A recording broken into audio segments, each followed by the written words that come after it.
Olá, amigos, Namastê, sejam bem-vindos à 13ª parte do Amor entre Shiva e Parvati. Peço desculpas porque este episódio teremos 3 vídeos, este é o primeiro, 3 vídeos de explicações a respeito do episódio. Por que tanta explicação?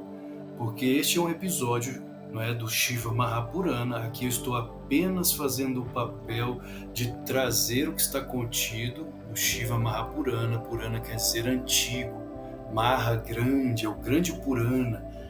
Os Puranas são os textos sagrados da Índia que narram, que contam as histórias dos deuses, dos seres sagrados, dos seres divinos, lembrando que nós somos deuses, eu, você, todos nós somos deuses, e isso não contradiz o cristianismo.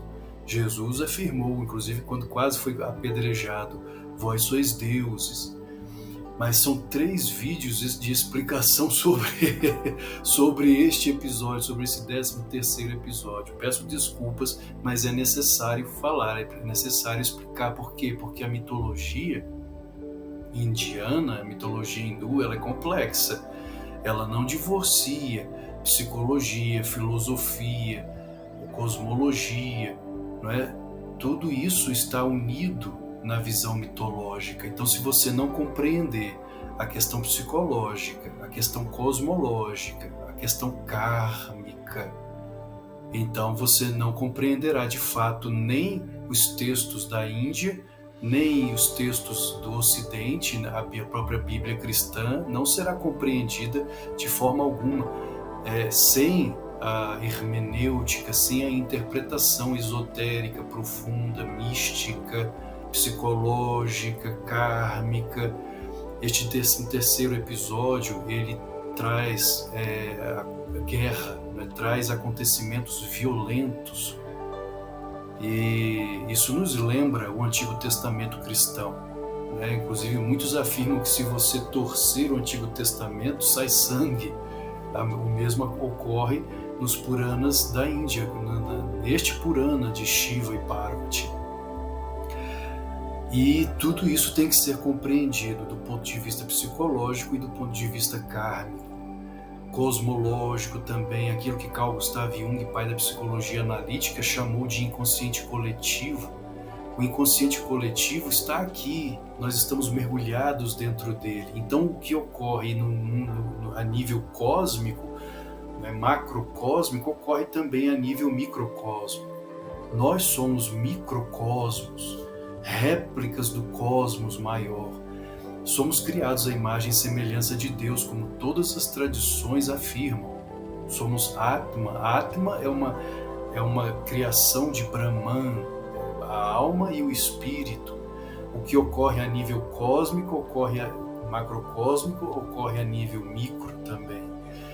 Então, quando falamos a respeito da ira de Shiva, o que é a ira de Deus? A ira, na verdade, vem como uma forma de purificação do nosso mau karma. Quando geramos mau karma, a humanidade sofre. Como? Os terremotos, os maremotos, né, os tsunamis, as erupções vulcânicas. Isso é a ira de Shiva, isso é a ira de Deus. Por quê? Para a purificação. Porque Deus não nos vê como corpos, não somos corpos. Shankara cantava isso, Adi Shankaracharya, fundador da Ordem dos Swamis. Não somos corpos, somos almas imortais e indestrutíveis. E se nos apegarmos aos corpos, né, se nos identificarmos demasiadamente com o soma, com o corpo, sofremos. Sofremos neste mundo de Maya, de dualidade, justamente porque somos demasiadamente apegados a este mundo de ilusão, de Maya, ilusão cósmica. Não somos corpos, somos almas. Então tudo que veremos a partir de agora, no 13º episódio do Amor entre Shiva e Parvati, narrando Shiva Mahapurana, a violência sobre a qual falaremos, que será narrado aqui, depois de vários vídeos de explicação, 3 vídeos de explicação, constituem o quê? O resgate kármico de Daksha, porque Daksha, pai de Sati, foi um homem extremamente perverso, egoísta, e ele desrespeitou ao Senhor. Sati é a encarnação de Durga, a deusa mãe, e ela havia dito antes de encarnar que se Daksha em algum momento desrespeitasse a seu marido, a seu esposo, ela deixaria este mundo. Então, queridos, esta é apenas uma introdução.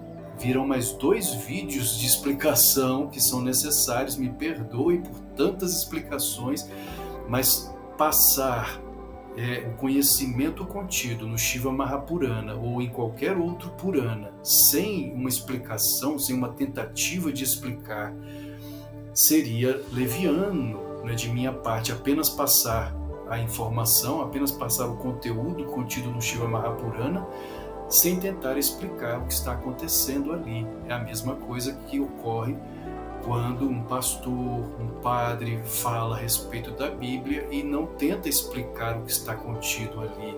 E muitos pensam que a Bíblia é um livro de violência, não é? Que Deus é um Deus violento, que Jeová é um ser doente, violento. Jeová é Deus, da mesma forma como no Yoga, Ishvara é o mesmo Deus. Não existe diferença alguma entre Jeová e Ishvara, né, no Yoga, ou Brahman.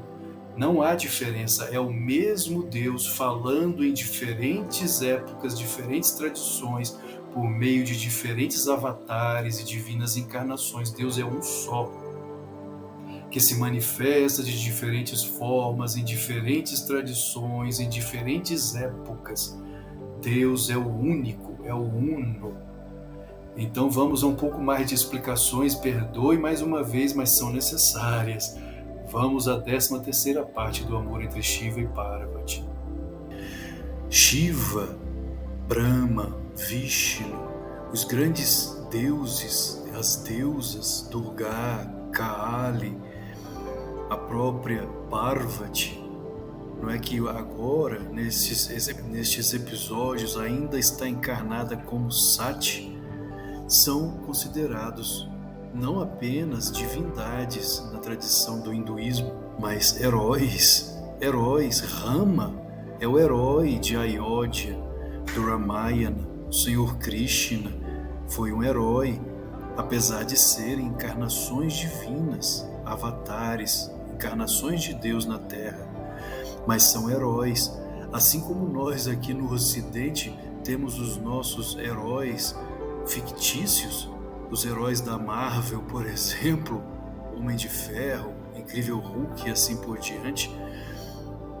Shiva, Brahma, Vishnu, Ganesh, todos eles aparecem como heróis em quadrinhos na Índia. São heróis, mas são representações de Deus, representações do divino, personas do Deus único, Brahman. Todos nós também, eu, você que está me assistindo, somos deuses, somos filhos de Deus, somos manifestações do Altíssimo, como é dito na Bíblia cristã. De forma alguma, a tradição do yoga, a tradição do hinduísmo discorda das demais tradições, porque sendo a tradição máter, a religião máter, mãe de todas as outras, ela na verdade abraça a todas, porque todas são filhas. Todas as tradições que surgiram depois do hinduísmo são filhas do hinduísmo. Levam o Sanatana Dharma em seu seio, levam a tradição perene, que é o verdadeiro nome do hinduísmo, é Sanatana Dharma. A tradição ou religião perene, eterna, está no seio de todas as tradições, no judaísmo, no cristianismo, no islamismo, no zoroatrismo e assim por diante, em todas as tradições. É a religião eterna. Então, vamos a mais uma pequena explicação. É importante trazermos essas explicações a respeito do Shiva Mahapurana, das histórias contidas no Shiva Mahapurana, para não incorrermos em erros de hermenêutica, em erros de interpretações, em má interpretação a respeito desses textos sagrados, divinos, que temos à disposição. Vamos compreender alguns pontos fundamentais do episódio anterior. Repito, quem está caindo de paraquedas aqui pela primeira vez para compreender toda a história, assista desde o primeiro vídeo. Estou narrando o Shiva Mahapurana. Purana quer dizer antigo. São textos que contam histórias dos deuses. Quem são os deuses? Somos nós somos deuses, e isso não contradiz a própria tradição judaica cristã, porque Jesus, em verdade, foi crucificado justamente por afirmar ser filho de Deus, um Deus. Jesus foi um Deus, e os fariseus pegaram em pedras para apedrejá-lo por afirmar ser filho de Deus. Se o Senhor Krishna, por exemplo, tivesse vivido na mesma época de Jesus, há 2 milênios na Palestina, e afirmasse o que ele afirmou na Índia, 3.000 anos antes de Jesus: eu sou o pai deste universo, a mãe e o sustentador, a Silabaon, Krishna teria sido crucificado. Então, queridos, somos deuses quer dizer filhos de Deus, filhos do Altíssimo, como está lá no Salmo do Antigo Testamento da Bíblia cristã, Salmo 82, versículo 6, sois deuses, sois todos filhos do Altíssimo. Esse é o verdadeiro significado dos deuses. Nós somos deuses, filhos do Altíssimo.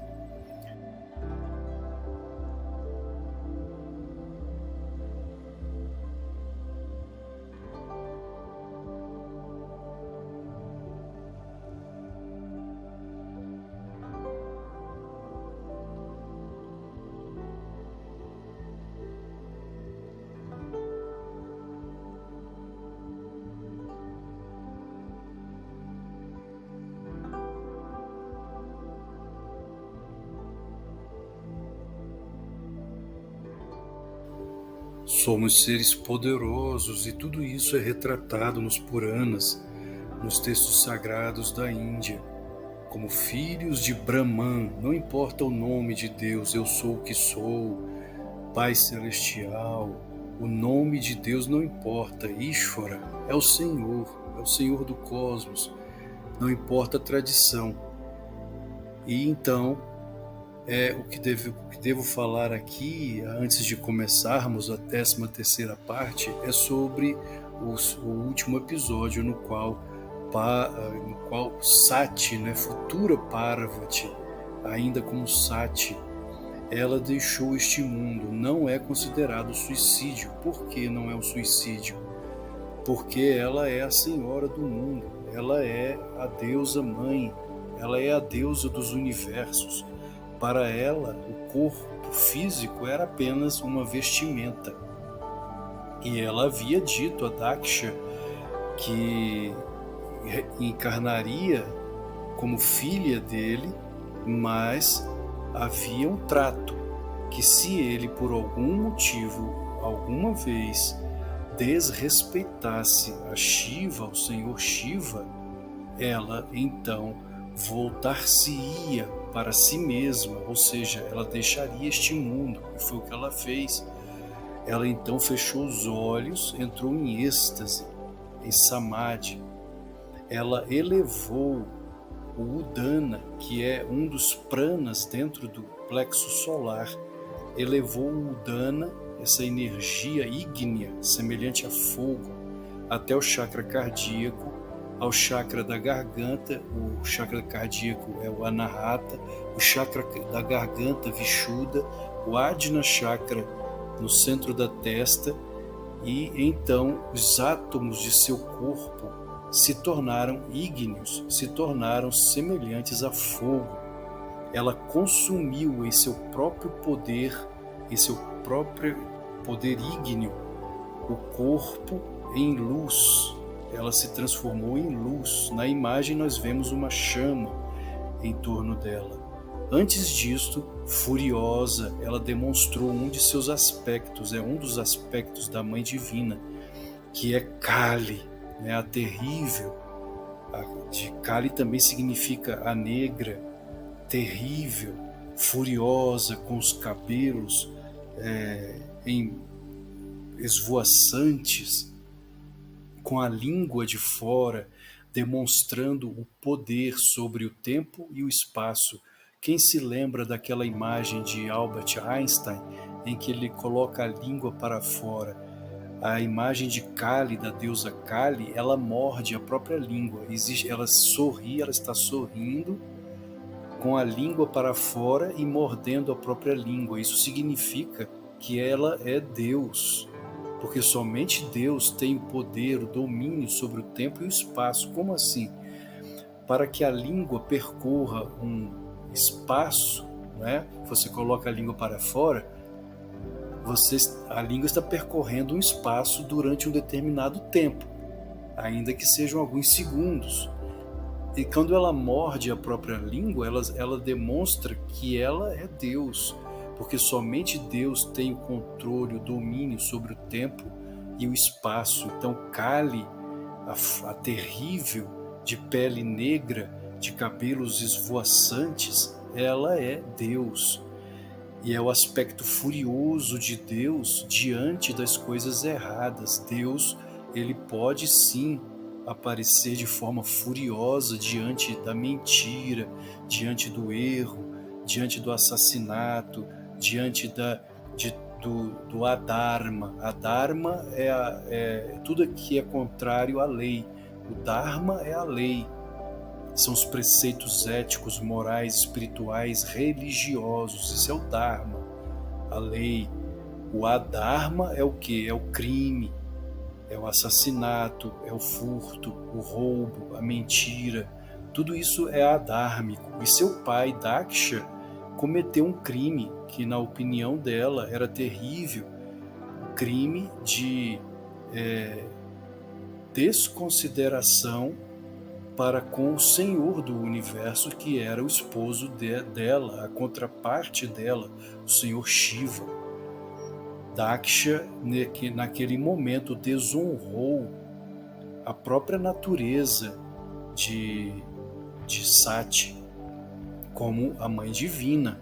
Por isso ela disse: o meu corpo a partir de agora se tornou impuro, porque nasci de uma pessoa impura, de uma pessoa que faltou com a sua palavra, de uma pessoa que não tem palavra.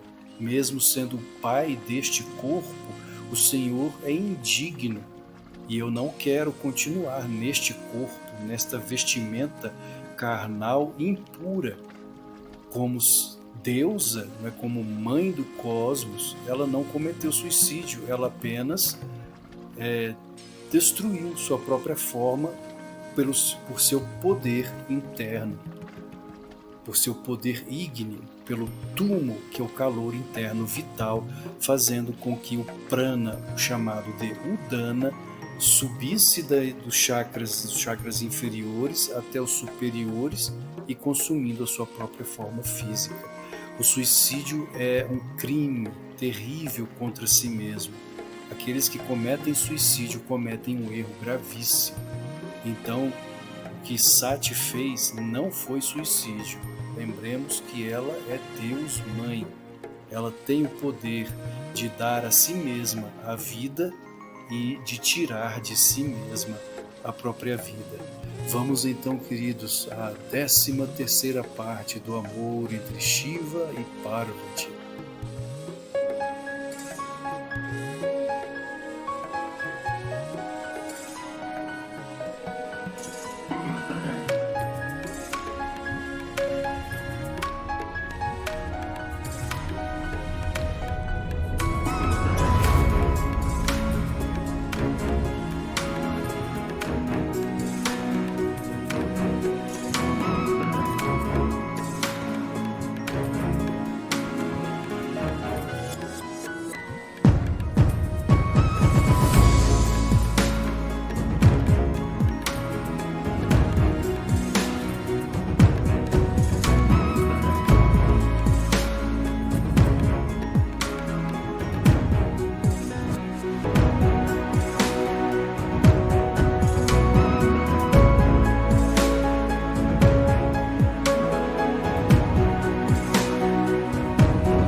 No último episódio, vimos que Sati incinerou seu próprio corpo por meio de seu poder mental. Os Ganas de Shiva, apavorados, alguns se mataram, com medo, com temor da ira do Senhor Shiva. Mas Shiva, sendo onisciente do lugar onde estava, percebeu e viu tudo o que aconteceu. Em verdade, ele já sabia que isso iria acontecer. Essa é a onisciência de Deus.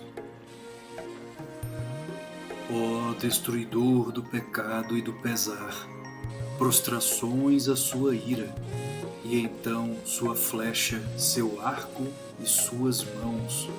Sri Rudrum Ayurveda. Os assustados Ganas voltaram correndo a Shiva e imploraram para que ele os salvasse. Eles lhe contaram toda a história triste sobre como Sati tinha desistido de seu corpo, porque ele tinha nascido de um homem que havia insultado a seu senhor. Ao ouvir esta notícia terrível, Shiva foi tomado pelo pesar. E desse pesar nasceu uma raiva aterradora. Ele se tornou Rudra, o destruidor. Seus olhos estavam franzidos e furiosos, emitiam faíscas vermelhas e azuis de fogo. Assim, ele recebeu o nome de Virupaksha, o de olho maligno. Pulando da rocha em que ele estava sentado, puxou uma madeixa de seus cabelos e acertou a montanha com ela. Um som alto de explosão foi ouvido, como se uma grande rocha estivesse sendo partida ao meio. De uma metade das madeixas de Shiva apareceu um ser enorme, com a aparência de Rudra, com milhares de mãos brilhando como chamas. Seu nome era Virabhadra. Da outra metade nasceu a deusa conhecida como Bhadrakali. Ela pingava sangue, dava medo de ver, com cabelos oleosos e embaraçados, descendo como uma capa por suas costas, com olhos vermelhos, emitindo faíscas como brasas, com a língua vermelha para fora e muitas mãos segurando armas erguidas. Com uma voz retumbante, Virabhadra disse: ó Rudra de aparência tenebrosa, com sol, lua e fogo em seus olhos, comanda-me, depressa, o que devo fazer? Quem se dedica a você sempre será vitorioso. Com seu benefício não há nada que eu não consiga realizar. Shiva então ordenou a Virabhadra e a Bhadrakali que marchassem com os Ganas até o sacrifício de Daksha para destruí-lo totalmente. Virabhadra, que tinha os mesmos traços, roupas e adornos de Rudra, foi na frente em uma carruagem puxada por leões.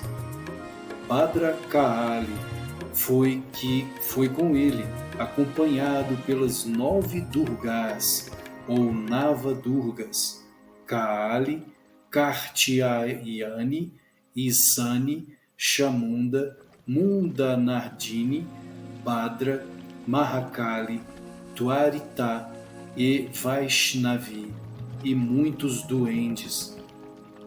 Uma hoste de fantasmas raivosos, fúrias, vampiros, gênios, monstros, dragões, demônios, aberrações e espíritos os acompanharam. 3 crore, ou 10 milhões de espécies de cães raivosos nasceram dos cabelos de Shiva. Um tipo virulento de febre acompanhou cada um deles. Lembremos que Shiva é o Senhor da morte, da destruição, ele é o destruidor. Brahma Possui o poder de Brahman como manifestador do universo, dos universos.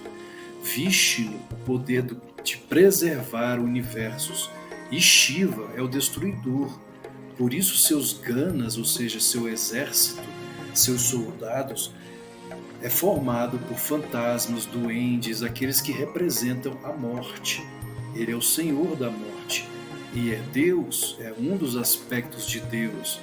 Na tradição cristã, seria o Espírito Santo, Brahma, Vishnu, Shiva, Pai, Filho, Espírito Santo, destruidor, aquele que em verdade destrói o mal, destrói a maldade, destrói a perversidade, destrói a própria morte, como existe uma história em que o Senhor Shiva salvou um pequeno santinho, e poderei contar mais tarde aqui em Histórias da Índia, sobre a vitória de Shiva sobre Yama. Yama é o deus da morte. Logo que esse contingente fabuloso partiu, muitos maus agouros foram notados no Yaga de Daksha, no sacrifício de Daksha. Toda a terra entrou em convulsões no ponto do Yaga. Estrelas cadentes e cometas foram vistos e o sol se tornou pintalgado, com círculos assustadores ao redor dele. Milhares de urubus sobrevoavam o local. Chacais e cães uivavam, enquanto um tornado violento destruía o Yaksha, Tedaksha. Ao ver a aproximação do exército de Virabhadra, a terra com seus oceanos e continentes estremeceu aterrorizada. Daksha correu até Vishnu e implorou por misericórdia. Vishnu, o preservador cósmico, respondeu que ele teria de pagar pelos insultos que havia feito a Shiva, o grande senhor, ou Maheshwara. Lembremos que o Shiva Mahapurana apresenta o senhor Shiva como Maheshwara, não somente como um aspecto do destruidor, mas como o próprio Brahman. Aqui no Shiva Mahapurana, Shiva representa Brahman, ou seja, o Deus absoluto. Daksha implorou a Indra e aos outros deuses que os ajudassem e partiram para combater o exército macabro, mas Virabhadra lidou com eles depressa e eles fugiram aterrorizados. Depois, o exército pavoroso começou uma aniquilação metódica do Yajnashala. Alguns deles atacaram as vigas e estruturas, enquanto outros atacavam os cômodos do lado de dentro. Um grupo destruiu a pira de sacrifícios, outro os salões e alguns as cozinhas. Outros destruíram os vasos sagrados e as lareiras de sacrifícios. Depois, eles amarraram os sacerdotes responsáveis e perseguiram os deuses em fuga. Virabhadra arrancou a barba de Brigu, porque ele havia ridicularizado a Shiva, retorcendo seu bigode. Ele tirou os olhos de Bhaga, pois este havia revirado os olhos e incentivado a Daksha a insultar Shiva. Arrancou os dentes de Pushan, pois ele havia rido, mostrando todos os dentes quando Rudra foi insultado. Em seguida, ele tentou decapitar Daksha, mas descobriu que era impossível. Pensou por um momento e decidiu que, como Daksha tinha agido de modo animalesco, tinha de ser amarrado a um poste e assassinado como um animal sacrificial.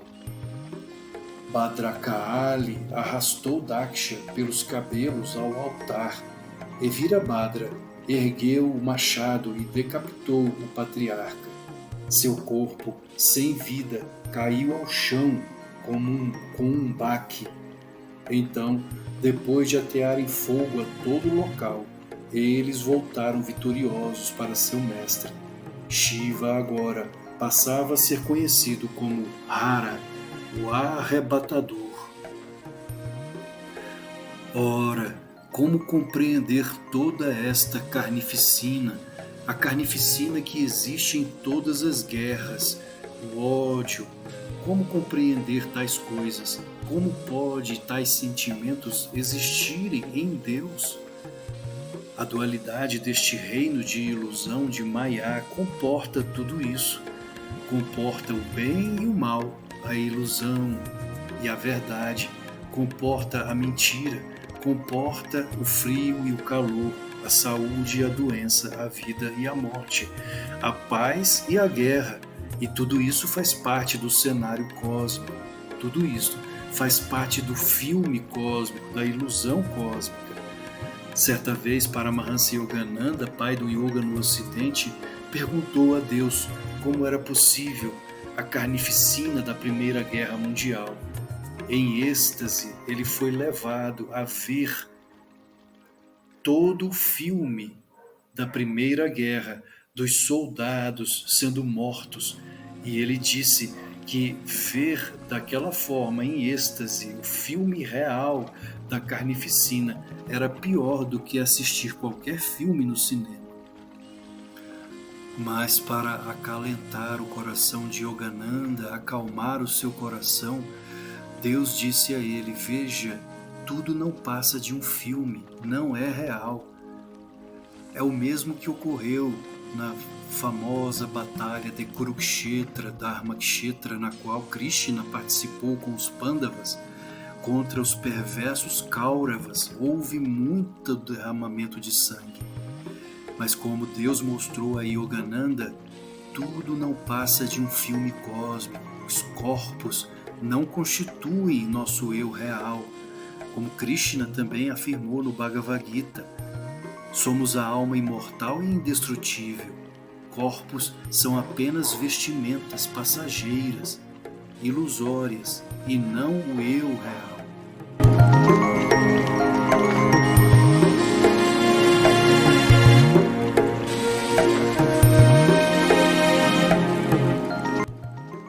Enquanto isto, os deuses derrotados foram até Brahma e pediram que ele os auxiliasse a restaurar o sacrifício de Daksha, já que ele o havia iniciado apenas depois de conseguir deles a promessa de que o ajudariam.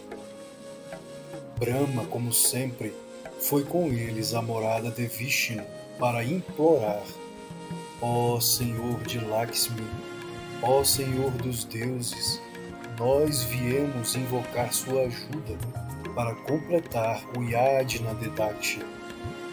Vishnu então disse: ó Brahma, já que os deuses cometeram pecado participando de um Yajna ao qual Shiva não foi convidado, a única coisa que você pode fazer agora é acalmá-lo, caindo aos seus pés. Como também sou culpado por ter participado do sacrifício, também o acompanharei. Eu fui ao Yajna só porque Daksha é meu devoto e não posso decepcionar um devoto em hipótese alguma. Assim, todos eles partiram para a morada de Shiva para poderem acalmá-lo. Eles o viram sentado sob a figueira de Bengala, com a perna esquerda posicionada sobre a coxa e sobre o joelho direito. Uma guirlanda de contas de Rudraksha estava suspensa de seu punho esquerdo, e ele estava mostrando o Taraka Mudra, ou posição de ensinamento, com sua mão direita. Essa era a postura de Dakshinamurti que ele tinha mostrado a Brahma e a Vishnu no momento da criação do mundo. Sentado em um tapete de grama Dharma, ele estava compartilhando o conhecimento do Brahman Supremo o Brahman eterno com os sábios. A lua crescente espiava entre seus cachos e seu corpo estava coberto por cinzas. Ele parecia um deus da paz, pois toda sua ira havia passado. Amigo do mundo que era, ele sempre se envolvia na prática de austeridades pelo bem de todos. Vishnu e os outros deuses se aproximaram e fizeram reverências a ele. Eles disseram: reverência ao grande Senhor, que é calmo e pacífico, que é o benfeitor do universo. Almas nobres sempre demonstram tolerância extrema e nunca se vingam contra aqueles cujas mentes foram influenciadas pelo Maya do Senhor. Portanto, ó Senhor, cabe a você perdoar aqueles que foram enfeitiçados por Maya. Por gentileza, faça o que deve ser feito para completar o Yajna de Daksha, que foi profanado pelos seus ganas, que o patriarca Daksha possa ser revivido e que todos aqueles que foram feridos se tornem inteiros novamente. Ó Rudra, que toda a porção restante do Yajna lhe seja entregue. Ao ouvir isto, Rudra ficou satisfeito e disse: Rudra é um outro nome para o Senhor Shiva, o Rei, o Senhor ou Deus do Trovão. Ele disse: fiz tudo isto para purificar a Daksha e não por vingança. Aquele patriarca cuja cabeça foi queimada terá a cabeça de um bode em seu lugar. Bhaga, cujos olhos foram arrancados, terá de enxergar com os olhos de Mitra. E Pushan, que teve os dentes arrancados, terá de comer arroz em pó ou comer com os dentes do mestre do Yajna. Brigu terá a barba de um bode para substituir a sua barba perdida. Todos os sacerdotes e os outros que perderam seus membros os terão restaurados. Depois, a pedido dos deuses, Rudra foi com eles a Kankala, o local do sacrifício. Ele ordenou que Virabhadra levasse o corpo de Daksha a ele. Ele o fez, e Shiva disse aos deuses que levassem a cabeça do bode sacrificial e que o juntassem ao tronco de Daksha. Quando Shiva lançou seu olhar benigno ao cadáver, ele voltou à vida. Daksha, que havia agido como um bode, agora tinha a cabeça de um bode. Assim que viu Shiva de pé diante dele, a mente de Daksha, que tinha sido tomada pela ira, tornou-se purificada, e ele começou a exaltá-lo, apesar de sua voz estar embargada pela emoção ao pensar em sua filha amada, que já não existia. Daksha disse: eu lhe agradeço por me dar o castigo que mereci. Caso contrário, eu teria sido condenado ao inferno por ter insultado a tão nobre personagem. Você de fato é Shankara, o benevolente. Daksha recebeu a ordem de Rudra de completar o Yajna com a ajuda dos outros sacerdotes. Todos os deuses louvaram a Shiva e Daksha completou o Yajna com toda a formalidade. Ao final do Yajna, o próprio Ishvara, o Senhor, na forma de Sri Hari, apareceu e abençoou os participantes do Yajna.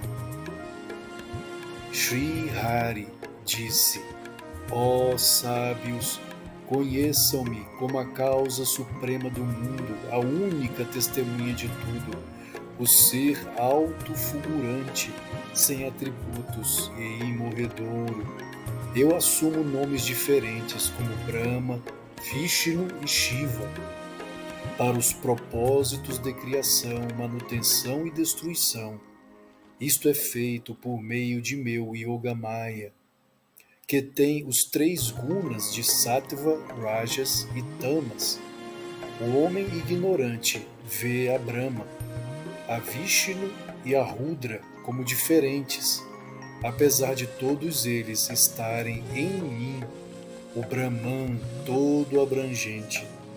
Como um homem não verá as diferentes partes de seu corpo como distintas de si, quem se refugia em mim verá todos os seres como partes de mim. Ele obtém a paz eterna, que não vê nenhuma diferença entre os 3, Brahma, Vishnu e Shiva, que são um em natureza, e quem impregna a todos os seres, abençoando assim todos os que estavam ali. Sri Hari desapareceu da vista e os deuses voltaram para suas respectivas moradas. Apesar de ele ter perdoado a Daksha, Shiva estava cheio de agonia pela perda de sua amada Sati. Pegando seu cadáver, ele vagou por todo o universo, carregando seu corpo sem vida em seus braços. Seus ganas o seguiram em silêncio, com lágrimas rolando por seus rostos, sem saber como consolar a seu senhor. Os gritos pesarosos rasgaram as galáxias e criaram caos no mundo.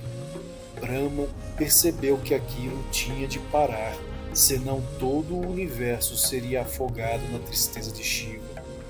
Ele apelou a Vishnu, que empunhou seu disco, o Sudarshana Chakra, e deixou que este voasse com grande precisão em direção a Shiva.